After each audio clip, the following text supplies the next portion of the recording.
Okay, let's go.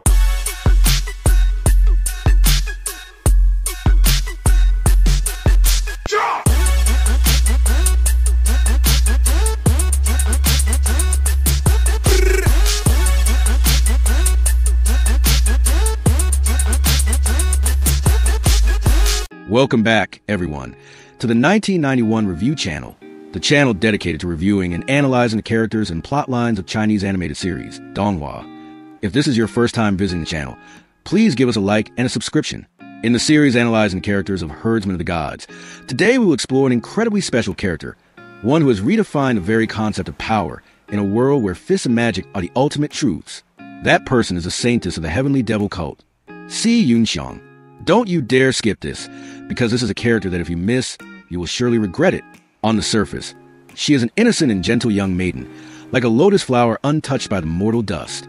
But hidden behind that fragile appearance is a razor-sharp strategic mind that can overturn the universe, and an ambition that can make the gods themselves tremble. Join us as we pull back the curtain on the Saintess, who use an abacus and business schemes to confront and strangle the mighty heavenly court itself.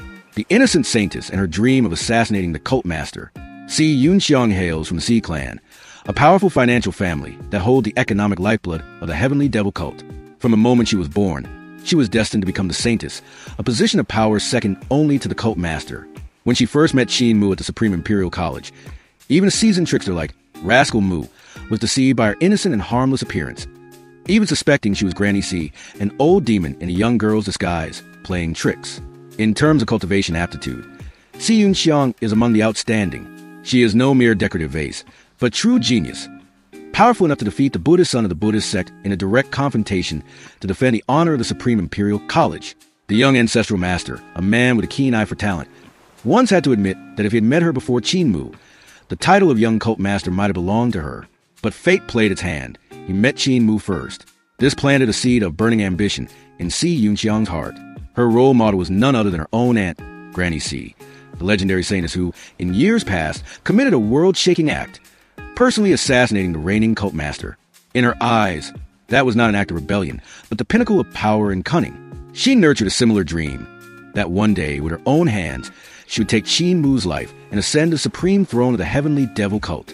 Every time Qin Mu went out on a mission and faced danger, she would secretly clasp her hands in prayer, not for his safety, but for him to meet an unexpected accident, to perish in a foreign land.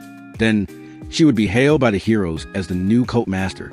A beautiful dream, yet so distant and cruel, from rival to reluctant ally. However, reality is always harsh.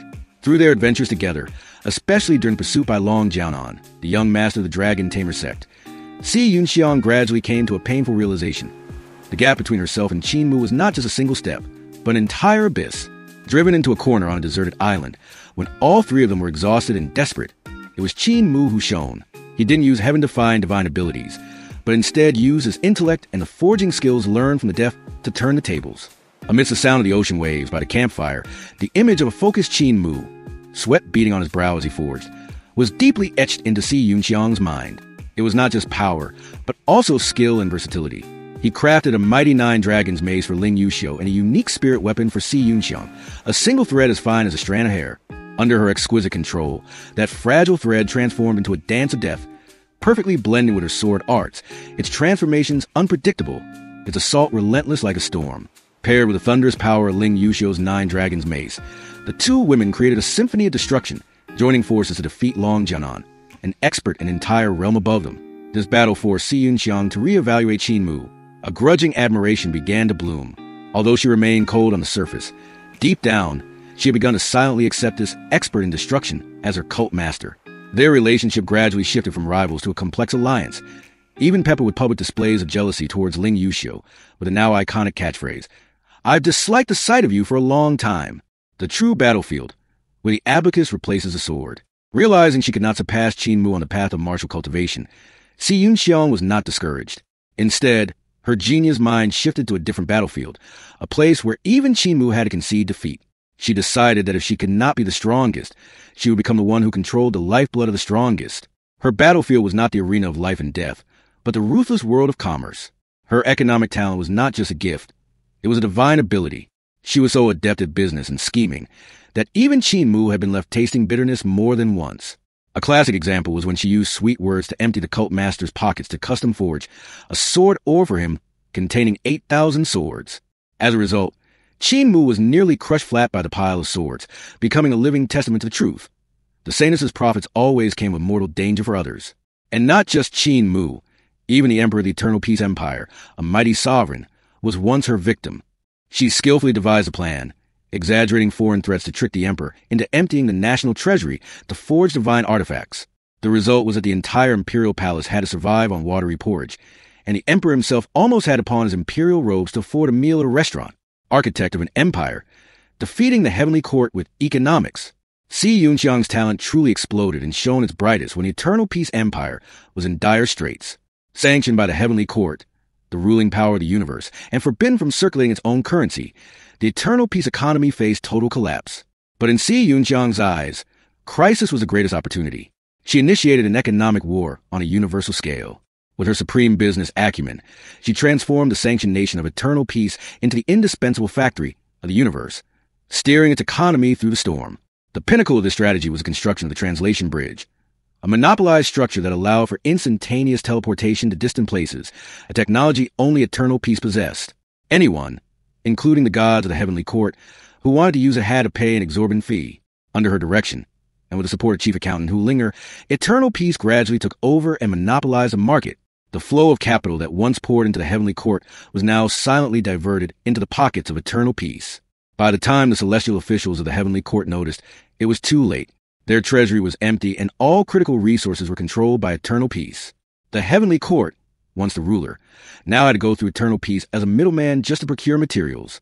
When the 10 heavenly venerables, the leaders of the heavenly court, decided to mobilize their grand army to annihilate Eternal Peace, they were faced with a brutal truth. They were bankrupt. The treasury was empty, with not enough money to forge weapons or to feed their soldiers. Having relied on Eternal Peace's supply chain for 200 years, the Heavenly Court's own technology had become obsolete. In contrast, Eternal Peace, under Yunxiang's economic maneuvering, had reached an unprecedented era of prosperity, secretly forging countless devastating divine weapons. When the Heavenly Court's grand army advanced, Yunxiang needed only to issue a single command: sever the Translation Bridge. The mighty army was stranded, forced to undertake a march of more than 10 years on foot. It was in that moment that the entire Heavenly Court realized they had lost a war they didn't even know had begun. An undying legacy beyond cultivation. The sky-piercing sword towers, the cannons that could shoot down gods, the battle cruisers that towed entire moons and suns. All of these military marvels were built upon the rock-solid economic foundation that Yunxiang had created. She did not choose the path of carving a Tao imprint into the void to become eternal like other powerhouses. Instead, she used a different, quieter, but more enduring method to leave an undying legacy. Millennia later, when the Tao trees and Tao flowers of the mighty experts have withered, the common people of the universe will still benefit from Yunxiang's economic reforms. Her legacy was not a cultivation technique, but prosperity for the masses. It can be said that if Yunxiang had become the cult master, she could have fully realized the highest doctrine of the heavenly devil cult, to spread the Tao of the sages to all people, because she herself, for a long time, had already been bringing fortune to the world in her own way. This has been our analysis of the Saintess Yunxiang, a truly unique and fascinating character. What do you think of her? Please leave your comments below. Don't forget to subscribe to the 1991 Review YouTube channel, so you don't miss our next exciting video. For now, goodbye and see you next time.